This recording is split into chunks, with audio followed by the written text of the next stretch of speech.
కండిగంటి గారు. నమస్తే సార్. మనం చాలా సందర్భాల్లో అమెరికా కోసం ట్రంప్ ఎన్నిక ఇవన్నీ మనం మాట్లాడడం, ట్రంప్ నిర్ణయాలపైన కూడా మాట్లాడాం. అంటే అంటారు కదా, మనకి తగిలితే కానీ నొప్పి తెలియదు అని. అంటే ఇప్పుడు ఏంటంటే వలసదారులు వెనక్కి రావటం అన్న అంశం ఒకటైతే, వాళ్ళు చెబుతున్న వ్యతలు వాళ్ళ కష్టాలు అవన్నీ చూస్తున్నప్పుడు అంటే ఇక అమెరికాకి వెళ్ళడం అంత ఈజీ కాదా అనేది మనం ఫిక్స్ అవ్వచ్చా? ఇక నుంచి ఎలా ఉండబోతున్నాయి పరిణామాలు? ముఖ్యంగా 10 టీవీ చూస్తున్న తెలుగు సమాజం మొత్తానికి ఒక ఇంపార్టెంట్ మెసేజ్ అండి. త్రూ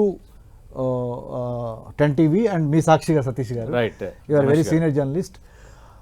డెఫినెట్గా 140 కోట్ల ప్రజాస్వామ్య దేశమైన మన భారతదేశం నుంచి అమెరికా వెళతాము ఆర్థిక అవసరాల కోసం కానీ లేకపోతే అత్యున్నత స్టాండర్డ్ ఆఫ్ లివింగ్ కోసం కానీ తప్పులేదు, నెంబర్ 1. కాకపోతే proper documentation, legal documentation, everything fair, ఎంతవరకు కుదిరైతే అంతవరకు ఫెయిర్గా వెళ్తాం అనేదానికి చాలా ఆవశ్యకత ఇప్పుడు ఉంది. ఎందుకంటే కొత్తగా అధ్యక్ష భవనంలోకి అడుగుపెట్టిన 47వ రాష్ట్రపతి America Donald Trump let's make America great again, అమెరికాకి ఒక మంచి వైభవం, పూర్వ వైభవం తీసుకురావాలి. దాంట్లో భాగంగా ఈ అక్రమ వలసదారులు ఎవరైతే అమెరికాలో స్థిరపడతా అమెరికాలో ఏదన్నా ఇల్లీగల్ యాక్టివిటీస్కి, ఇమ్మోరల్ అనెథికల్ యాక్టివిటీస్కి పాల్పడుతుంటే దాని ద్వారా అమెరికా యొక్క బ్రాండ్ ఇమేజ్ దెబ్బతగులుతుంది. కాబట్టి మేము బయటికి పంపించేస్తున్నాం అనే మాట చెప్తున్నారు. ఇప్పుడు సార్ పెద్దలు నగేష్ గారు సీనియర్ పాత్రికేయులు, వారు కూడా చాలా అద్భుతంగా చెప్పారు. నేను సార్ చెప్పినంత ఏకీభవిస్తున్నా. We don't have any problem receiving illegal immigrants from India that have gone and settled there and coming back to India. But the behavior, the scope, the nature, the treatment given to them with handcuffs, అంటే సంఖ్యలేసి వాళ్ళు ఏమన్నా టెర్రరిస్ట్లా లేకపోతే వాళ్ళు ఏమన్నా proven anti social elements కాదు కదా. What I'm trying to say is, America అగ్రరాజ్యానికి అహంకారం అంత పనికిరాదు.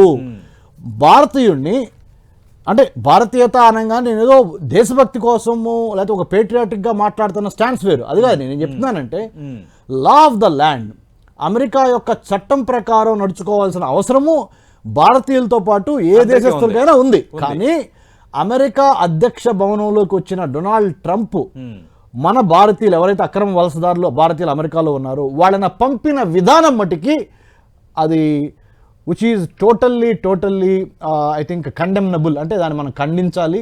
ఆ విధంగా చేతులకి సంఖ్యలు వేసి పంపించాల్సిన అవసరం లేదు, బట్ పంపించాల్సిన అవసరం అయితే నార్మల్గా ఉన్నది. కాబట్టి అది మనం చెప్పాలి ఒకటి. ఇంకోటి ఏం చెప్పాలి అంటే it is a wake up call from India also, for India. మన భారతదేశం తరపున మన ఆంధ్ర తెలంగాణ రాష్ట్ర ముఖ్యమంత్రులు, ముఖ్యంగా మిగతా రాష్ట్ర ముఖ్యమంత్రులు ఈ యొక్క అంటే ఎప్పుడైనా సరే సతీష్ సార్ మీరు ఏకీభవిస్తారు, ఒక ఉపద్రవం కానీ ఒక అత్యవసర పరిస్థితి వచ్చినప్పుడు కానీ దాని నుంచి మనం ఎన్నో గుణపాఠాలు నేర్చుకోవాలి, పాఠాలు నేర్చుకోవాలి.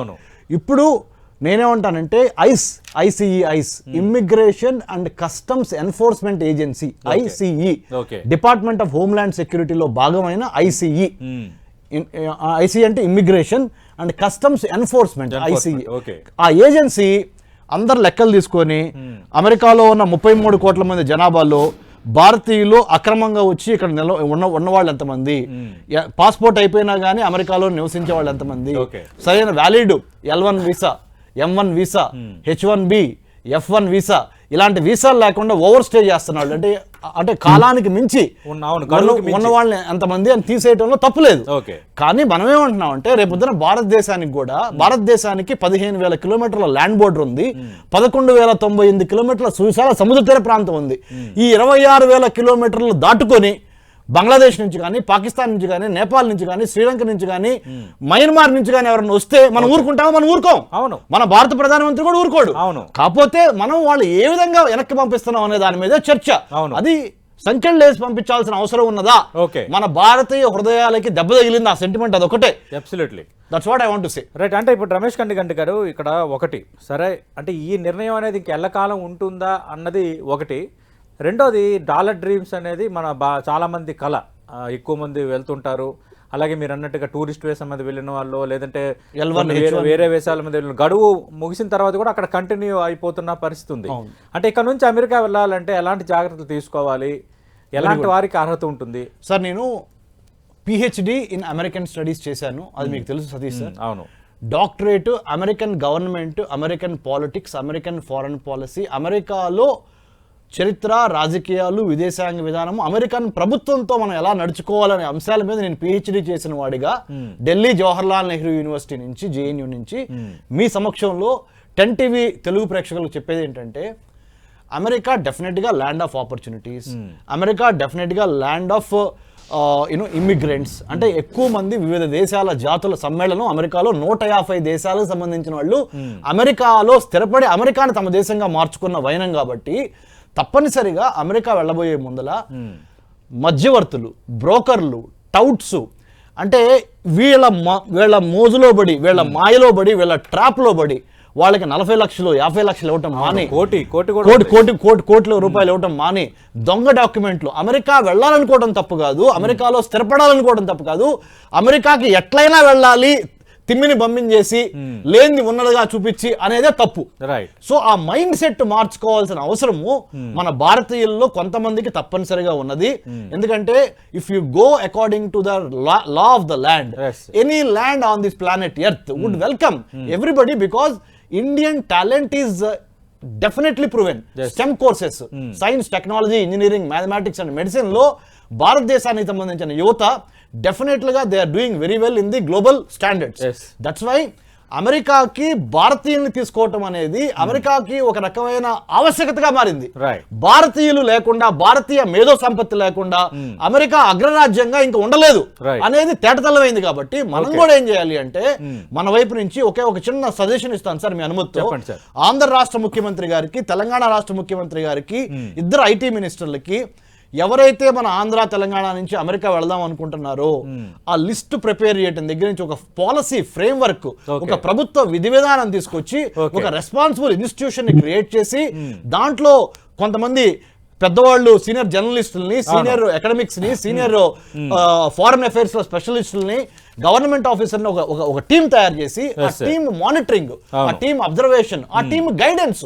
అంటే అమెరికా వెళతాము అనేది ఒక కళ అయితే ఆ కళని సాకారం చేసుకోవడానికి ఎటువంటి లీగల్ ప్రాబ్లమ్స్ లేకుండా, ఎటువంటి సెక్యూరిటీ ప్రాబ్లమ్స్ లేకుండా, మన వాళ్ళు అమెరికాలో జరుగుతున్న కాల్పుల్లో చనిపోకూడదు, మన వాళ్ళు అమెరికాలో జరుగుతున్న అన్యాయాలకు బలి కాకూడదు అనే వాటి మీద మనమే మన వాళ్ళకి ఒక రకంగా pre departure orientation towards settling down and studying in the interests of America is the need of the hour.